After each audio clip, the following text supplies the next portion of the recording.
अस्सलाम वालेकुम। Paradigm shift के फोरम से मैं हूं मोहम्मद हमजा तनवीर। व्यूअर्स, आज की इस वीडियो में हम डिस्कस करेंगे कि क्या दुनिया इस वक्त वर्ल्ड वार 3 की तरफ बढ़ रही है, और अगर दुनिया इस वक्त वर्ल्ड वार 3 की तरफ बढ़ रही है तो इसकी क्या वजूहात हैं और इस सिचुएशन को कैसे डीएस्केलेट किया जा सकता है। सबसे पहले व्यूअर्स हम डिस्कस करेंगे कि क्या दुनिया इस वक्त वर्ल्ड वार 3 की तरफ बढ़ रही है या नहीं बढ़ रही।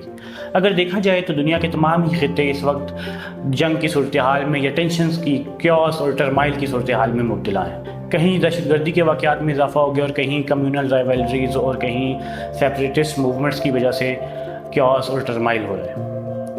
अगर देखा जाए तो इस वक्त दुनिया के सबसे सिग्निफिकेंट स्पॉट्स में से और सबसे ज़्यादा हॉट स्पॉट जो एरिया और जो रीजन कंसीडर किया जाता है वो है Indo Pacific region.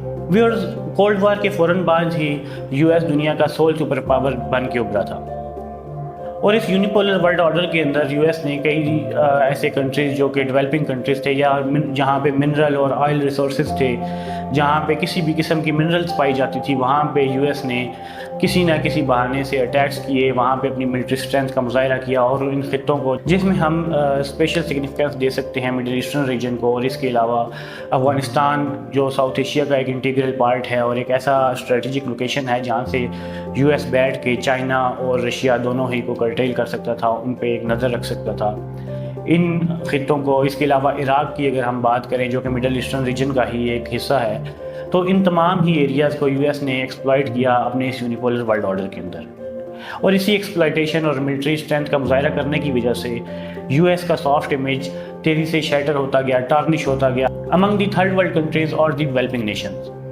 Viewers, US के इस एग्रेशन और इस हार्ड लाइनर अप्रोच को यूनाइटेड नेशंस और जितने भी लिबरल इंस्टीट्यूशंस थे वो भी कर्टेल करने में नाकाम रहे।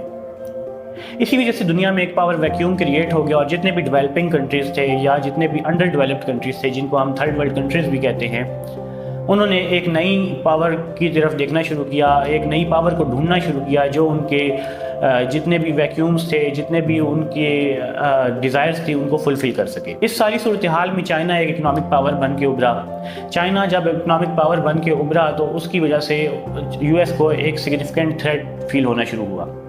चाइना ने अपनी इकोनॉमिक स्ट्रेंथ के साथ साथ अपनी मिलिट्री कैपेबिलिटीज़ को भी इन्हांस करना शुरू किया, और इन मिलिट्री कैपेबिलिटीज़ और इकोनॉमिक पावर की वजह से यूएस ने फील किया कि उसकी हेजमनी और सुपर पावर को अब एक ख़तरा है। स्पेशली अगर हम ओबामा के टेन्योर को देखते हैं तो उस टेन्योर में भी जो पिवट टू इंडो पैसिफिक या पिवट टू एशिया की पॉलिसी अपनाई गई थी, उसका बुनियादी मकसद क्या था? उसका बुनियादी मकसद भी चाइना को कर्टेल करना था। ऑब्वियसली व्यूअर्स, यूएस की हेजमनी को ख़तरा था और यूएस ये चाहता था कि वो किसी भी सूरत चाइना को कर्टेल करे, और इसके लिए यूएस ने अब इंडो पैसिफिक रीजन में, साउथ एशियन रीजन में इन्वेस्टमेंट्स करना शुरू की, अपने रिलेशंस को इन्हांस करना शुरू किया। जब तक यूएस अफगानिस्तान में मौजूद था तो वो वहाँ से बैठ के रशिया और चाइना दोनों पे ही चेक रख सकता था। लेकिन व्यूअर्स, अफगानिस्तान से विड्रॉल के बाद यूएस को रीजन में नए और रिलायबल अलाइज की ज़रूरत थी। इंडिया और यूएस की पार्टनरशिप और अलायंस भी पुराना है। आल्दो इंडिया का हिस्टोरिकली टिल्ट और ट्रेड वगैरह रशिया से ज़्यादा रही, लेकिन अफगानिस्तान से विड्रॉल के बाद और अफगानिस्तान से विड्रॉल से कुछ अर्सा पहले ही अमेरिका ने, यूनाइटेड स्टेट्स ऑफ अमेरिका ने इंडिया की तरफ वाज़ेह टिल्ट अपनाना शुरू कर दिया था। उसकी वजह भी यही थी कि इंडिया भी चाइना का राइवल है।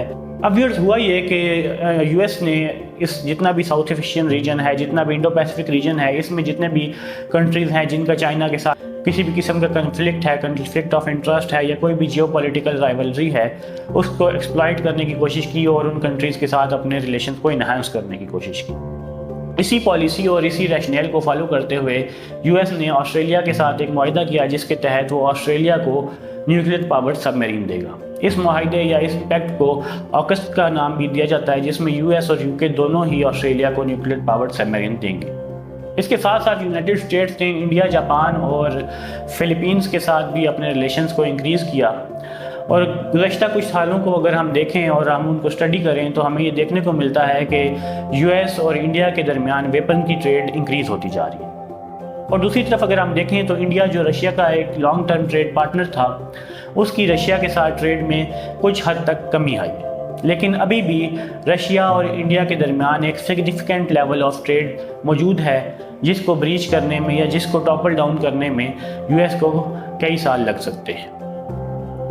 अब अगर हम मिडिल ईस्टर्न रीजन की बात करें तो मिडिल ईस्टर्न रीजन में भी इसराइल हमास वॉर دنیا کے پیس کو تھریٹن کر رہی ہے۔ جب سے یہ وار سٹارٹ ہوئی ہے تب سے کئی لیڈرز جن میں رشین پریزیڈنٹ ولادیمیر پیوٹن بھی شامل ہیں، طیب اردگان شامل ہیں، چائنیز پریزیڈنٹ شامل ہیں، انہوں نے انڈیکیٹ کیا ہے کہ یہ وار بیونڈ دی ریجن ایکسپینڈ کر سکتی ہے۔ اور اگر ہم ریسنٹ سچویشن کو دیکھیں، ریسنٹ ایونٹس کو دیکھیں، تو اسرائیل کے ایران پر اٹیک سے بھی یہ واضح ہوتا ہے کہ اسرائیل بھی چاہتا ہے کہ وہ مڈل ایسٹرن ریجن میں اس وار کو ایکسپینڈ کرے۔ اس کے پیچھے نیتن یاہو کے اپنے پاور ایمبیشنز بھی ہیں، وہ اپنے ٹینیور کو بھی پرولونگ کرنا چاہتا ہے۔ اس کے ساتھ ساتھ اسرائیل یہ چاہتا ہے کہ وہ اس وقت اپنے آپ کو وکٹم بنا لے بائی انگیجنگ ایران ان دس وار۔ لیکن ایران نے اپنی ایک میئرڈ قسم اور ویل کیلکولیٹڈ قسم کے ریٹیلیشن سے اسرائیل کو اس ایمبیشن میں کامیاب ہونے سے روک دیا۔ لیکن دیکھا جائے تو مڈل ایسٹرن ریجن اس وقت جس صورتحال میں مبتلا ہے، اس سچویشن میں کوئی بھی مس ایڈونچر یا کوئی بھی شرارت کسی بھی وقت پورے ریجن کو وار میں دھکیل سکتی ہے۔ اس کے علاوہ اگر ہم کورین پیننسولا کی بھی بات کریں تو وہاں پہ بھی ٹینشنز فلیئر اپ ہو رہی ہیں۔ ساؤتھ کوریا جو کہ امریکہ کا ایک سگنیفیکنٹ الائے ہے، وہ اب امریکہ کے ساتھ اپنے ریلیشنز کو مزید اسٹرینتھن کر رہے ہیں، اور دوسری طرف دیکھا جائے تو نارتھ کوریا بھی رشیا اور جو چائنیز بلاک ہے، رشین بلاک ہے، اس کے ساتھ اپنے ریلیشنز کو انکریز کر رہے ہیں۔ اور اگر دیکھا جائے اور اس صورتحال کو آبزرو کیا جائے تو یہ کہنا مشکل نہیں ہوگا کہ کورین پیننسویلا کی یہ ٹینشنز بھی کسی بھی وقت ایک وائڈر ریجنل یا گلوبل وار میں کنورٹ ہو سکتی ہیں۔ اس کے علاوہ اگر ہم افریقن ریجن کو بھی دیکھیں تو وہاں پہ بھی جتنی بھی بڑی بڑی پاورز ہیں، جس میں Russia, China, U S, France اور یو کے شامل ہیں، وہ ساؤتھ افریقن ریجن کو ایکسپلائٹ کر رہی ہیں اور وہاں پہ پراکسی وارز لڑ رہی ہیں، جس کی وجہ سے ساؤتھ افریقن ریجن اس وقت ایک کیوس اور ٹرمائل کا شکار ہے۔ ویورز، اس ساری صورتحال کو دیکھتے ہوئے یہ کہنا بالکل بھی مشکل نہیں ہوگا کہ پوری دنیا اس وقت ورلڈ وار 3 کی طرف تیزی سے موو کر رہی ہے، اور کوئی بھی مس ایڈونچر چاہے وہ کسی چھوٹی ہی اسٹیٹ کی طرف سے ہو، وہ کسی بھی وقت ایک گلوبل یا ایک وائڈر ریجنل یا ایکسٹرا ریجنل وار میں کنورٹ ہو سکتا ہے۔ اگر ہم ورلڈ وار 1 کو بھی اسٹڈی کریں تو ہمیں یہی سمجھ آتی ہے کہ ضروری نہیں کہ ایک ورلڈ وار کے لیے یا ایک گریٹر ریجنل یا ایکسٹرا ریجنل وار کے لیے کوئی بڑی پاورز ہی آپس میں لڑیں گی تب ہی ایک گلوبل قسم کی یا ایکسٹرا ریجنل قسم کی وار ہوگی۔ ورلڈ وار 1 میں بھی 2 چھوٹے کنٹریز کا آپس میں کنفلکٹ ہوا اور وہ کنفلکٹ پھیلتے پھیلتے ایک ورلڈ وار میں کنورٹ ہو گیا۔ تو ویورز، آج کی دنیا بھی اسی سچویشن میں مبتلا ہے۔ کسی بھی وقت دنیا ایک نیوکلیئر وار کی طرف موو کر سکتی ہے، اور اسی وجہ سے اٹامک سائنٹسٹ کا بھی یہ کہنا ہے کہ ڈومسڈے کلاک اس وقت سب سے خطرناک ترین موڑ پہ موجود ہے اور مڈ نائٹ میں صرف 90 سیکنڈ باقی ہے۔ ویورز، ڈومسڈے کلاک کیا ہوتی ہے اور یہ کیا کنسیپٹ ہے، اس کو ہم ایکسپلین کریں گے اپنی اگلی ویڈیو میں۔ اگر آپ کو ہماری یہ ویڈیو پسند آئی ہے تو اس کو لائک اینڈ شیئر ضرور کیجیے گا، اور اس کے ساتھ ساتھ اگر آپ ایک اسپائرنگ رائٹر ہیں اور آپ اپنے ریسرچ آرٹیکلز اور ریسرچ پیپرز کو پبلش کرانا چاہتے ہیں تو do visit our website, جس کا لنک ڈسکرپشن میں گیون ہے۔ تھینک یو، اللہ حافظ۔